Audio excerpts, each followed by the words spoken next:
은퇴를 앞두고 있을 때 많은 분들이 이런 상상을 하십니다. 드디어 내 시간이 생겼다. 하고 싶었던 것을 마음껏 할 수 있다. 아침에 알람 없이 일어나고 가고 싶은 곳에 가고 보고 싶은 사람을 만나고 쉬고 싶을 때 쉴 수 있다. 수십 년 동안 일만 하면서 미뤄왔던 삶을 이제 드디어 살 수 있다고. 그런데 실제로 은퇴를 맞이한 분들 중 많은 분들이 예상과는 전혀 다른 감정을 경험하게 됩니다. 처음 몇 달은 괜찮습니다. 오랜만에 푹 쉬는 것 같고 여유롭고 해방된 느낌이 듭니다. 그런데 그 느낌이 한두 달 지나고 나면 서서히 이상한 감정이 찾아오기 시작합니다. 아침에 일어났는데 오늘 뭘 해야 할지 모르겠다는 느낌. 하루가 너무 길다는 느낌. 내가 지금 뭘 하고 있는 건가 하는 막막함. 그리고 어느 순간부터는 몸도 마음도 예전 같지 않다는 것을 느끼기 시작합니다. 혹시 이런 경험을 하셨거나 주변에서 이런 분을 보신 적이 있으신가요? 은퇴 후에 오히려 삶이 흔들리는 분들이 생각보다 훨씬 많습니다. 건강이 갑자기 나빠지는 분들도 있고, 우울함이 찾아오는 분들도 있고, 가족과의 관계가 오히려 어색해지는 분들도 있습니다. 평생 열심히 일하고 은퇴했는데 왜 삶이 더 힘들어지는 걸까요? 그 이유가 있습니다. 그리고 그 이유를 알면 미리 준비하거나 지금이라도 충분히 바꿀 수 있습니다. 오늘은 은퇴 후 많은 분들의 삶이 흔들리게 되는 이유 5가지를 이야기해 드리려고 합니다. 이 이야기가 지금 은퇴를 앞두고 계신 분들께도 이미 은퇴하셨지만 뭔가 마음이 허전하신 분들께도 조금이나마 도움이 되기를 바랍니다. 은퇴 후 가장 먼저 찾아오는 문제 중 하나는 바로 삶의 목적을 잃어버리는 것입니다. 이 말이 처음에는 조금 낯설게 느껴지실 수도 있습니다. 목적이라고 하면 거창한 것처럼 들리니까요. 하지만 여기서 말하는 목적은 아주 거창한 것이 아닙니다. 오늘 아침에 일어나야 할 이유, 오늘 하루를 살아가는 이유, 내가 지금 이 자리에 있어야 하는 이유, 이런 아주 단순하고 일상적인 의미에서의 목적을 말하는 것입니다. 생각해 보시면 직장을 다니던 시절에는 이것이 너무나 자연스럽게 주어졌습니다. 아침에 일어나야 하는 이유가 있었습니다. 출근해야 하니까요. 하루를 보내야 하는 이유가 있었습니다. 해야 할 일이 있었으니까요. 내가 그 자리에 있어야 하는 이유가 있었습니다. 나를 기다리는 사람들이 있었으니까요. 팀원들, 거래처, 고객들. 내가 없으면 돌아가지 않는 일들이 있었습니다. 그런데 은퇴를 하는 순간 이 모든 것이 한꺼번에 사라집니다. 더 이상 나를 기다리는 곳이 없습니다. 내가 오늘 일어나지 않아도 세상은 아무 문제 없이 돌아갑니다. 내가 오늘 아무것도 하지 않아도 아무도 뭐라 하지 않습니다. 처음에는 그것이 자유처럼 느껴집니다. 하지만 시간이 지나면서 그 자유가 공허함으로 바뀌기 시작합니다. 혹시 이런 생각해 보신 적 있으신가요? 나는 지금 무엇을 위해 살고 있는 걸까? 이 하루가 의미 있는 걸까? 내가 없어도 아무것도 달라지지 않는다면 나는 왜 여기 있는 걸까? 이런 생각이 반복되기 시작하면 마음이 점점 무거워집니다. 아침에 일어나기가 싫어집니다. 하루가 너무 길게 느껴집니다. 그리고 그 상태가 지속되면 우울함으로 이어지는 경우가 많습니다. 실제로 은퇴 후 우울감을 경험하는 분들이 많다는 이야기 주변에서 들어보신 적 있으실 겁니다. 그리고 그 우울감의 뿌리에는 상당수가 바로 이 목적의 상실이 있습니다. 그렇다면 어떻게 하면 좋을까요? 중요한 것은 은퇴 후의 목적은 스스로 만들어야 한다는 것입니다. 직장을 다닐 때처럼 누군가가 목적을 만들어주지 않습니다.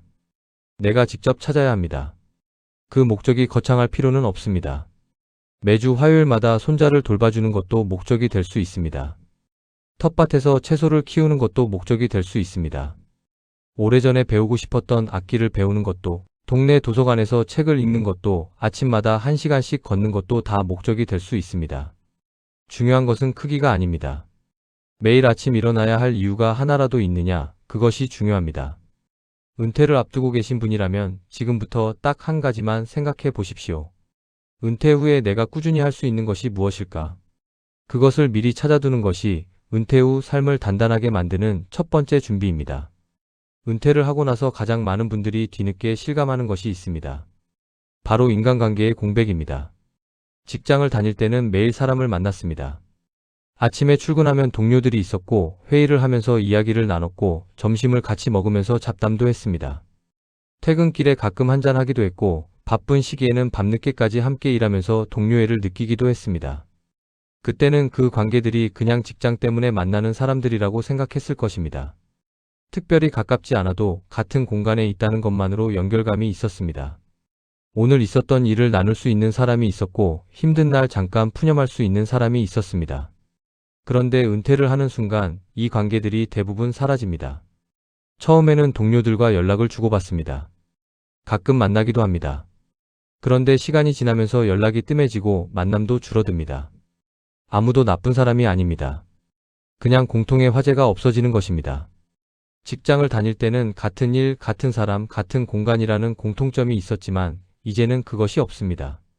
그렇게 직장 관계가 줄어드는데 그것을 대신할 관계가 미리 만들어져 있지 않으면 사람을 만나는 횟수가 급격히 줄어듭니다.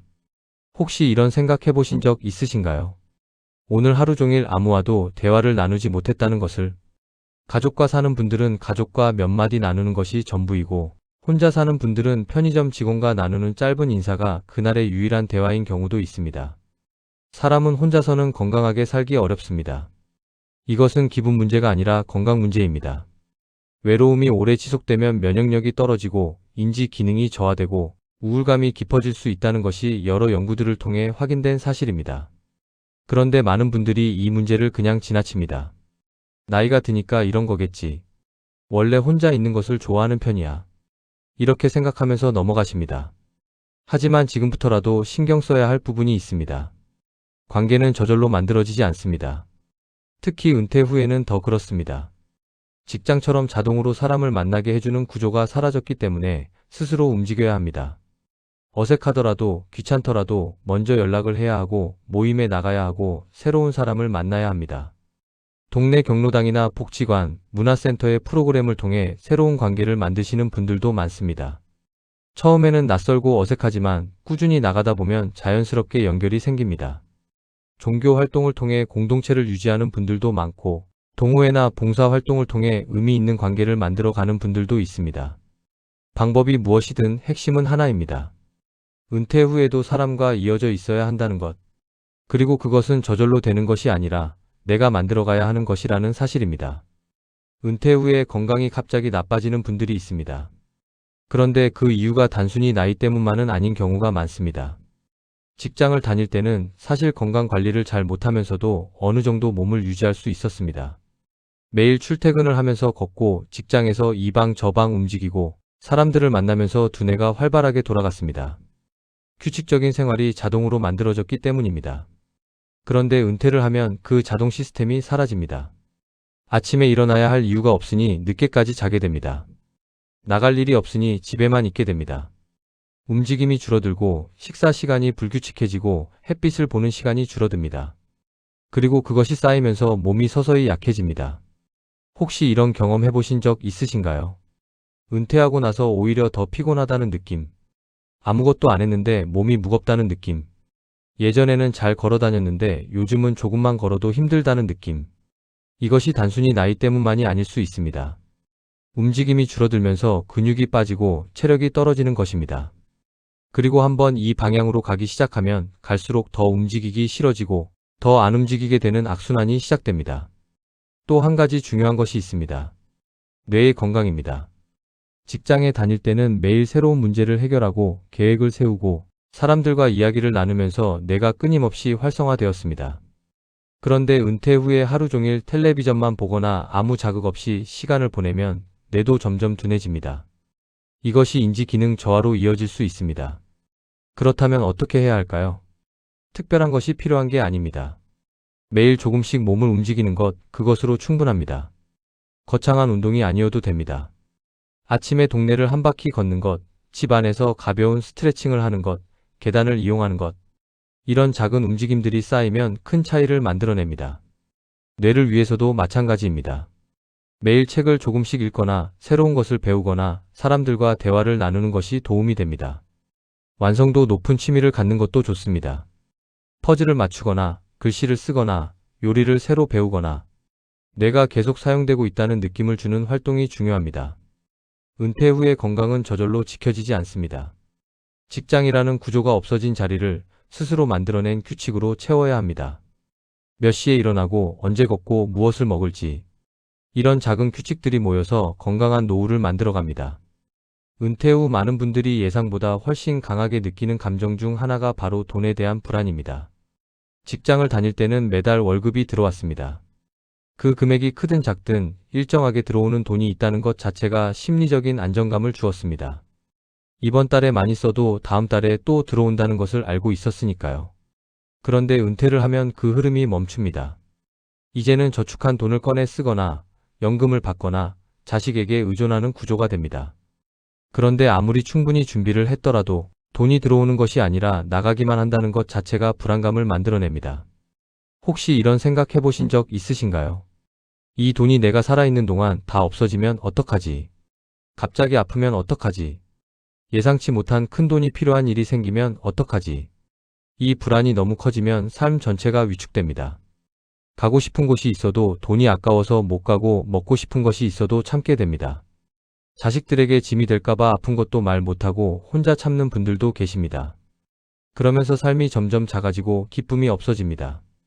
반대로 이 불안을 너무 무시하다가 실제로 돈 관리에 어려움을 겪는 분들도 있습니다. 은퇴 후에 갑자기 생긴 여유 시간에 무언가를 해보겠다고 투자를 했다가 손실을 보거나 준비 없이 사업을 시작했다가 노후 자금을 날리는 경우도 있습니다. 그렇다면 돈 불안을 어떻게 다루어야 할까요?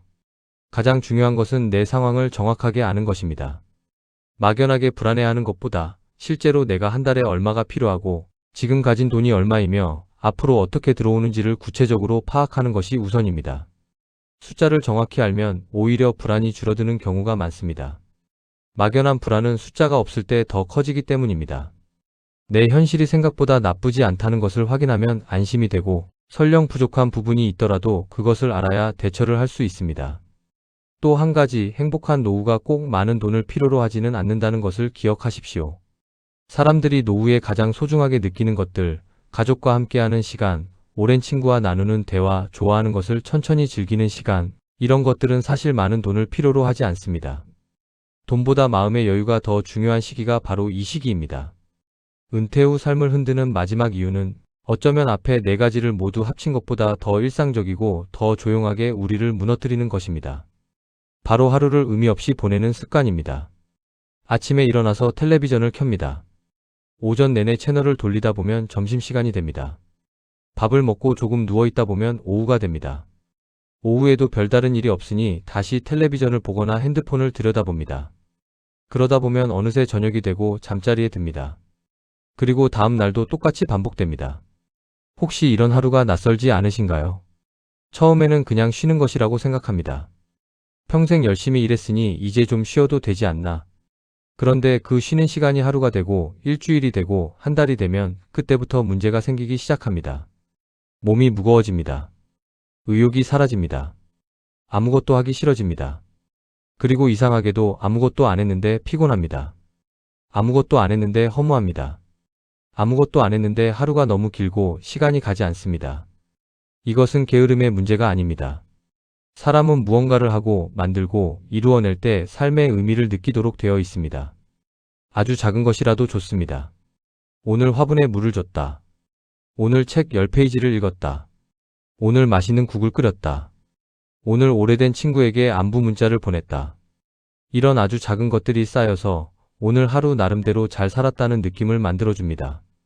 그런데 아무것도 하지 않으면 그 느낌이 없습니다. 하루가 그냥 흘러가 버린 것 같고 내 삶이 멈춰 있는 것 같습니다. 이것이 오래 지속되면 정말로 삶이 무너집니다. 우울증으로 이어지기도 하고 인지 기능이 떨어지기도 하고 신체 건강에도 영향을 미칩니다. 아무것도 안 하는 것이 편한 것 같지만 사실은 가장 빠르게 몸과 마음을 약하게 만드는 방법 중 하나입니다. 지금부터라도 바꿀 수 있습니다.